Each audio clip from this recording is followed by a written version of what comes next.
শোনো, তোমরা যারা সেখানে গেছলে তারা বলো দেখিনি একটু কি শুনে এসো। হ্যাঁ, তোমাদের দিদিভাই কি বলেছে, কোনটা সত্যি আর কোনটা মিথ্যে? She is a liar. ও ফুলঝুরির নামে বানিয়ে বানিয়ে কথা মিথ্যে বলেছে। Fulchuri never even said those things. In fact, she's the person who... কি আর বলবো, মানে লজ্জার কথা দিয়া। বড় হয়েছিস তো অনেক, এবার নিজেকে বদলা না। তুই কি মনে করিস যে একজনের কথা আরেকজনকে বলবি আর দুটো মানুষের সম্পর্ক নষ্ট হয়ে যাবে? হ্যাঁ, ব্যাপারটা এত সোজা? তুই হয়তো ভাবিস, কিন্তু আসলে সেটা হয় না। আর আমরা তো এখনো মরে যাইনি সন্ধিয়া, আমরা সাহেবের দাদা। তুই কি ভেবেছিলি চোখের সামনে আমরা সাহেবের জীবনটা নষ্ট হয়ে যেতে দেবো?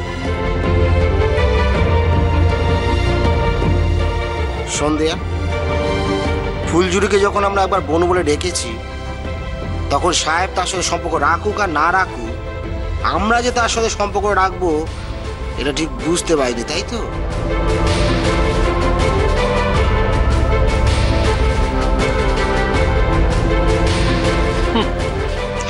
সাহেব, তুই খামোখা আমাদের ওপর রাগ করলি, সবটা শুনলি না।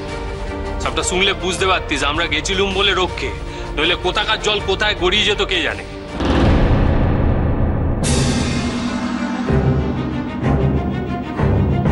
এই তোরা তোরা সব কথা খোলসা করে বল তো। হ্যাঁ, ও কার্তিক কার্তিক বল না, বল কি হয়েছে বল। আমি বলছি মেজমা,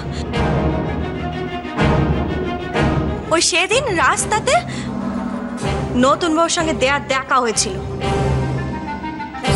দেয়া তখন নতুন বউকে আমাদের সাহেব ঠাকুরপোর নামে বানিয়ে বানিয়ে নানা কথা কয়েছে।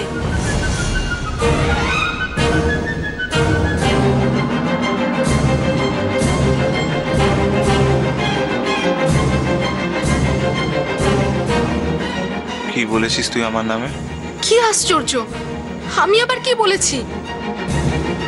আমাকেও জিজ্ঞেস করলো যে সাহেবটা বাড়িতে আছে কিনা।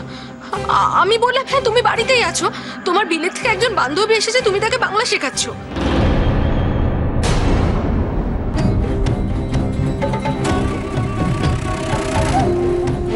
সাথে তুমি তো তখন সেটাই করছিলে। আমি আমি কোথায়, আমি কি ভুল বলেছি বলো? You're lying again? তোর সত্যি কথা বলার কোনো সাহস নেই? ছি!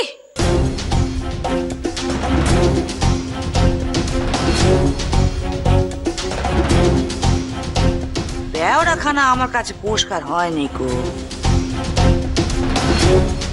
তোরা ঠিক করে বল দেখিনি দিয়া ওকে কি বলেছে?